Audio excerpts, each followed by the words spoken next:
Both going really well, so suffered obviously calf tightness in the first half of that practice game.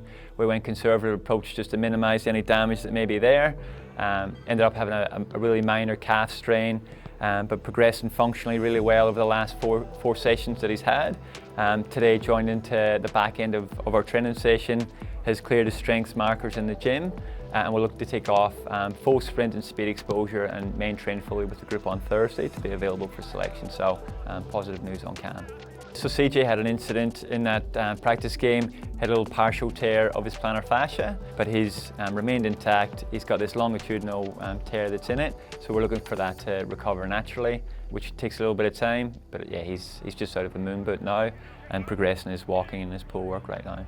We saw some bone stress on a scan with Ben's injury at that site, so he's now in a deload period just to offset that bone stress, and then we'll look to progress in as the symptoms alleviate with what the next stage of his rehabilitation will be.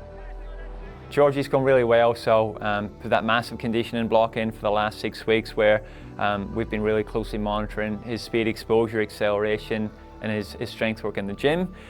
We got a batch of testing that was done about 8 weeks ago that shows some deficiencies that we wanted to work on with George. We feel really confident that he's improved in those areas, but we've got a retest with him now early next week. Once he clears that, and hopefully he does, that sets him up then to return to play. So he's got really good exposure, good loading under his belt, and he's primed and ready. So he's chomping at the bit at the minute, George. Yeah, similar vein as Bo with Darcy. So on his lead in to return to play a couple of weeks ago, tightened up in his calf in that last main training session. Obviously, given the length of the pre-season that he missed with his knee, we went really conservative.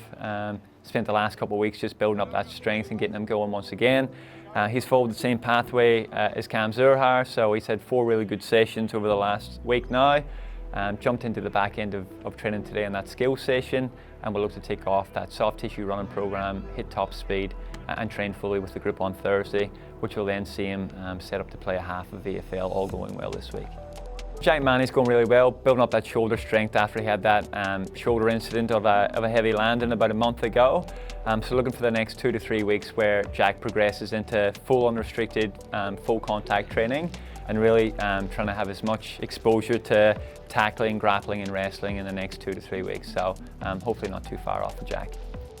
Jacko about 4 weeks ago had some groin soreness. So given that Jacko hadn't missed a beat over the pre-season, we spent a little bit of time just to build him up with his strength and his running loads once again. Last week he reintegrated back in with the main training group. This week he's continued on with that, and we'll look set to return through the VFL this weekend. Corey's going really well, so had that VFL hit out at the weekend in pretty hot conditions. So the aim with Corey was to progress his on-field loading and increase his game time. So again, another progression for Aiden this week, so he's pulled up really well.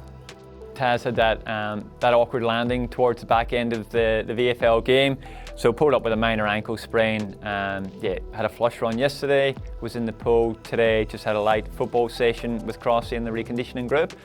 Looks set to join into main training on Thursday, and will progress his return to football conditioning through the VFL this weekend.